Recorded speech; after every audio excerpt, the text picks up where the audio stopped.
नमस्कार। बीते दिनों ये जुमला खूब सुनने को मिला था कि जिसकी जितनी भागीदारी उसकी उतनी हिस्सेदारी। और उत्तर प्रदेश में अब इस बात को लेकर कहीं ना कहीं घमासान अभी से मचना शुरू हो गया है कि क्या यूपी के अंदर, उत्तर प्रदेश के अंदर कोई मुस्लिम चेहरा मुख्यमंत्री बन सकता है क्या। ये तमाम जो सवाल हैं, ये जो निकलकर सामने है, उससे समाजवादी पार्टी की मुश्किलें कहीं ना कहीं बढ़ती हुई दिखाई पड़ती हैं। आपको बता दें कि ये मामला उठा कैसे है और किस चेहरे ने इस तरह की बात को उठाया है, जो लगातार अब सपा के लिए जवाबदेही तय करना मुश्किलों में होता चला जा रहा है। आपको बता दें कि एक वक्त आजम खान उत्तर प्रदेश में सबसे बड़े मुस्लिम चेहरे थे, और जब मुलायम सिंह यादव जब मुख्यमंत्री नहीं बनने की बात करते हैं, उस वक्त भी चर्चाओं में आजम खान थे कि क्या मुलायम सिंह यादव के बाद 2012 में आजम खान मुख्यमंत्री बन सकते हैं क्या। लेकिन उस वक्त अखिलेश यादव का नाम सामने आ गया, वो मुख्यमंत्री बन गए और मुख्यमंत्री की रेस से आजम खान पिछड़ते हुए दिखाई पड़े। अब इस तरह की बात को ऑल इंडिया मुस्लिम जमात के राष्ट्रीय जो अध्यक्ष हैं मौलाना शहाबुद्दीन रिजवी बरेलवी ने एक बड़ा सवाल यहां पर उठा दिया है। और उन्होंने क्या कहा है कि समाजवादी पार्टी के अध्यक्ष अखिलेश यादव को बाकायदा एक चिट्ठी लिखकर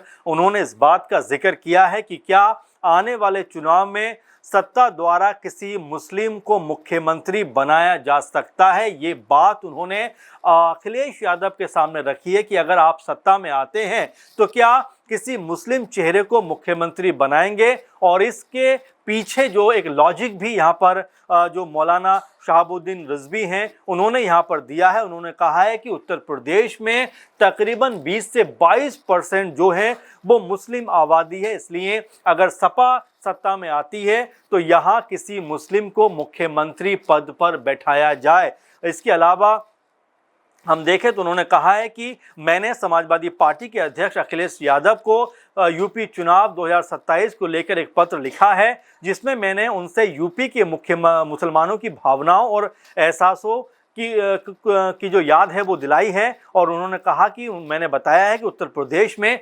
22% मुसलमान हैं और महज 7-8% यहाँ पर यादव बिरादरी के लोग नजर आते हैं। तो ऐसे में बड़ी हिस्सेदारी जो है बहुमत में वो मुसलमानों की, यानी कि जो बात वो कह रहे हैं वो ये बात कह रहे हैं कि उत्तर प्रदेश में अगर यादव समुदाय की बात करें तो वो कुल मिला जुलाकर 7 से 8 या 9% के आसपास दिखाई पड़ते हैं। लेकिन मुस्लिमों की बात करें तो समूचे उत्तर प्रदेश में 20 से 22% है, यानी यादव समुदाय से लगभग डबल या लगभग 2.5 गुना ज्यादा।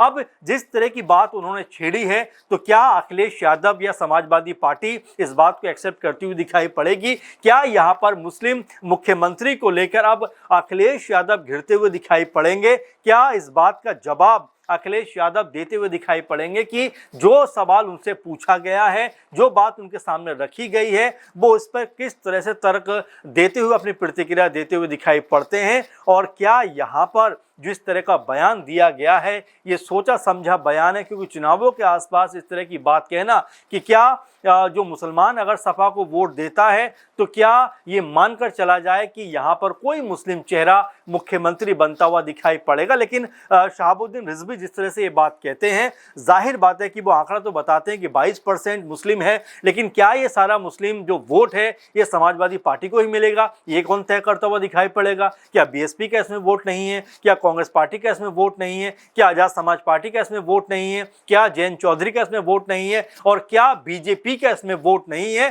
तो जिस तरह की बात या जिस तरह का सवाल सिर्फ वो अखिलेश यादव से पूछ रहे हैं, अच्छा होता कि तमाम जो पॉलिटिकल पार्टियां हैं उनसे सवाल पूछते हुए दिखाई पड़ते। तो क्या अखिलेश यादव की जो राजनीति है उसको कमजोर करने का प्रयास कर रहे हैं, क्योंकि अखिलेश यादव या फिर समाजवादी पार्टी को एक तौर पर यह कहा जाता है कि ये पार्टी जो है ये मुस्लिमों की नुमाइंदगिरी करती है, मुस्लिमों का पक्ष हमेशा रखते हुए नजर आती है। और इसीलिए यहाँ पर मौलाना शहाबुद्दीन रिजवी जिस तरह से इस बात को रखते हैं कि उत्तर प्रदेश में 22% वोट है और ऐसे में अखिलेश यादव को यह तय करना चाहिए कि मुख्यमंत्री जो है वो मुस्लिम होना चाहिए। तो जाहिर बात है कि यहाँ पर बड़ा सेलेक्टिव सा उनका ये अप्रोच लगती है, जहां पर मुस्लिम किसी भी चेहरे को मुख्यमंत्री बनाए जाने की बात करते हैं। और ये सवाल सिर्फ अखिलेश यादव से ही क्यों, ये सवाल सिर्फ जो मौलाना रिजवी हैं अखिलेश यादव से ही क्यों पूछना चाहते हैं? क्या उनको अभी से वो कंट्रोल करना चाहते हैं, क्या दबाव देना चाहते हैं? जबकि वो एक बात भी नहीं पूछते कि बीजेपी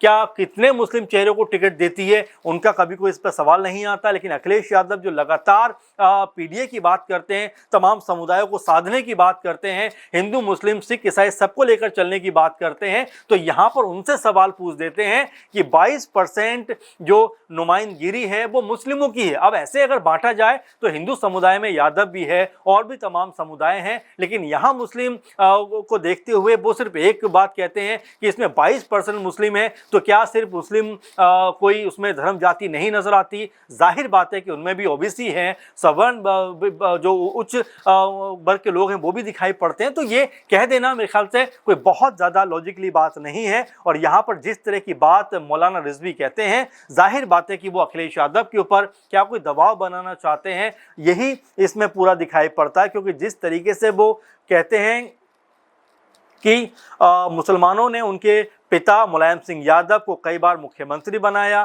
खुद अखिलेश यादव को मुख्यमंत्री बनाया, उनके भाई, चाचा, पत्नी, भतीजे, इनमें किसी को जो है मुसलमानों ने विधानसभा में भेजने से अपने कदम पीछे नहीं किए, बल्कि सबको बारंबार लोकसभा भेजा है। और अखिलेश यादव के परिवार को मुसलमानों ने हमेशा वोट बढ़ चढ़कर दिया है, ये बात कहते हुए यहाँ पर शहाबुद्दीन रिजवी नजर आए हैं। इसीलिए वो कहते हैं कि अब वो समय आ गया है जब अखिलेश यादव परिवार पर मुसलमानों का जो एहसान है उसको 2027 में उतारा जाए। और यहाँ पर अखिलेश यादव को घोषणा करनी चाहिए कि अगर सत्ता में समाजवादी पार्टी आती है तो मुसलमान चेहरे को वो मुख्यमंत्री बनाएंगे, और इस बात का ऐलान उनको यहाँ पर करना चाहिए। आपको बता दें कि वो ये भी कहते हुए नजर आते हैं कि मुसलमानों ने जिस जोश और जज्बे के साथ में 2022 में सपा का सपोर्ट किया, वो 2027 में उसी जोश के साथ सपोर्ट करेंगे।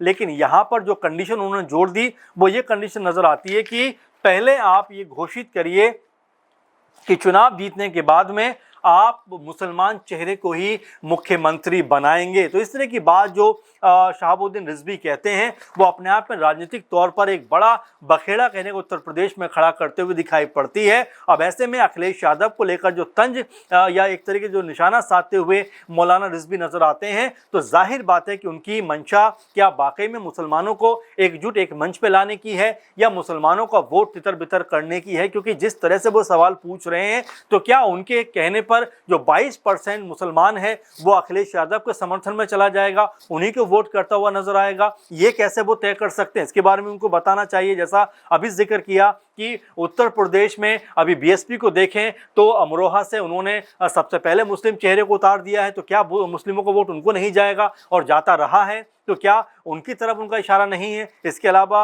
आज़ाद समाज पार्टी भी जो ये लगातार कहती रही है, खासकर चंद्रशेखर आज़ाद ये बात कहते रहे कि हिंदू मुस्लिम सबको उनको साथ लेकर चलना है। नगीना सीट पर वो चुनाव जीतते हैं तो उनको मुस्लिम जो वोट वो भी भर भर के मिलता हुआ दिखाई पड़ता है, और इस बात को लेकर वो मानते भी हैं। तो क्या उनको लेकर उन्होंने कोई बात कही है? बीजेपी को लेकर कहा जाए तो अब ये लगातार बातें सामने आती हैं कि भले ही बीजेपी जो है मुस्लिमों को टिकट देने में नज़रअंदाज करती हो, लेकिन उनकी तरफ भी जो मुस्लिमों का झुकाव है वो दिखता हुआ नजर आता है। तो क्या उनसे कोई सवाल यहाँ पर उन्होंने किया? कांग्रेस पार्टी जो सबसे ज़्यादा मुस्लिमों की हितैषी मानी जाती रही है, ये कहा जाता है कि मुस्लिमों ने सबसे अधिक वोट जो है वो समय समय पे कांग्रेस पार्टी के लिए किया है, तो उनसे कोई सवाल यहाँ पर नहीं पूछा गया। तो कुल मिला जुलाकर आखिर शहाबुद्दीन रिजवी ने ये सवाल सिर्फ अखिलेश यादव से ही क्यों पूछा? असदुद्दीन ओवैसी जो मुस्लिमों के सबसे बड़े नेता हैं, उनकी तरफ उनका झुकाव क्यों नहीं रहा? उनसे उन्होंने ये बात क्यों नहीं कही? तो ऐसे में तमाम सारे सवाल यहाँ पर उठ के आते हैं कि जो ये बयान दिया गया है, जो ये चिट्ठी लिखी गई है, इसके पीछे का कोई पॉलिटिकल मकसद है या सिर्फ ये अपने समुदाय को एक कह सकते हैं उच्च पद पर भेजने के लिए कोई प्रयास है? ऐसे में जिस तरह से और जिस तरीके से ये बात कही गई है उसको लेकर भी तमाम तरह के सवाल उठते हुए दिखाई पड़ते हैं। और मौलाना शहाबुद्दीन रिजवी जिस तरह से अखिलेश यादव के ऊपर दबाव बनाने का प्रयास करते हैं, तो क्या उत्तर प्रदेश चुनाव में कोई बड़ा खेल यहाँ पर होता हुआ दिखाई पड़ेगा। कई दफा इससे पहले भी उनकी बयानबाजी चर्चाओं में रही है और यहाँ पर एक बार फिर वो चर्चाओं में है। जिस तरीके से उन्होंने कहा है कि मुस्लिमों को यहाँ पर उच्च पद पर, यानी जो प्रदेश का सबसे मजबूत पद होता है लोकतांत्रिक लिहाज से, उसके ऊपर क्या कोई मुस्लिम बैठता हुआ दिखाई पड़ेगा। और जिस तरीके से उन्होंने ये सवाल उठाया है, जिस मकसद के तहत ये सवाल उठाया है, क्या उसका जवाब अखिलेश यादव देते हुए दिखाई पड़ेंगे। हालांकि अखिलेश यादव ने जिस तरीके से उत्तर प्रदेश में समय समय पर, और खासकर समाजवादी पार्टी के लिहाज से अगर देखें तो समय समय पर मुस्लिमों को टिकट दिए हैं, उनको जो है संसद में लेकर गए हैं, विधानसभा में लेकर गए हैं, लेकिन आखिर उनसे सवाल पूछ के जो शहाबुद्दीन रिजवी हैं ये क्या साबित करना चाहते हैं। जैसा कि जिक्र हम कर रहे थे, आजम खान जैसे नेता जो पार्टी में एक समय नंबर 2 की पोजीशन पर रहा करते थे, यानी मुलायम सिंह यादव के बाद में अगर किसी चेहरे का या किसी व्यक्ति का नाम समाजवादी पार्टी में लिया जाता था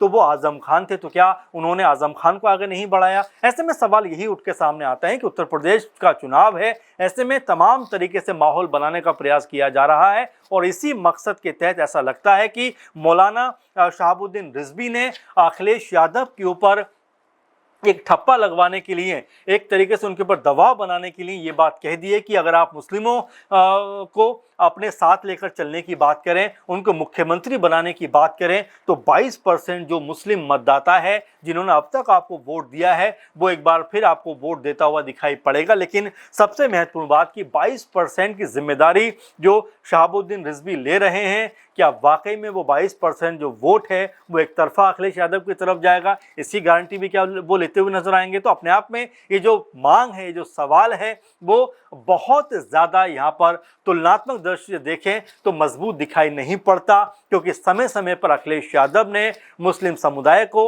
न सिर्फ साथ लेकर चले हैं बल्कि उन्हें बड़े बड़े ओहदों पर बैठाया है। अब ऐसे में ये सवाल करके क्या उनकी राजनीति जो स्थिति है उसको कमज़ोर करना चाहते हैं? अपने आप में बड़ा सवाल यहाँ पर बनता हुआ दिखाई पड़ता है। शहाबुद्दीन रिजवी जो मौलाना हैं, उनका ये बयान आपको आप कैसे देखते हैं, ज़रूर कमेंट करिए। और क्या अखिलेश यादव के ऊपर दबाव डालने के लिए ये प्रयास किया गया है या वाकई में मुस्लिमों को एक तरीके से उच्च पद पर देखना चाहते हैं शहाबुद्दीन? ये मकसद उनका है। क्या उनकी वजह इस बयान को देने के पीछे है? आप भी कमेंट करके ज़रूर बताइए। और क्या इस बयान के बाद में उत्तर प्रदेश में मुस्लिमों का कद जो है बहुत ज़्यादा मजबूत होता हुआ दिखाई पड़ेगा? क्या बाकी दल जो हैं वो ये कोशिश करते हुए नजर आएंगे कि अगर वो जो सत्ता में आते हैं तो मुस्लिम चेहरे को मुख्यमंत्री बना सकते हैं? क्या सोचते हैं आप? ज़रूर इस पर कमेंट करिए। और इस प्रोग्राम में फ़िलहाल इतना ही। आप लगातार हमारे साथ जुड़े रहिए, अपनी प्रतिक्रिया सुझाव देते रहिए। नमस्कार।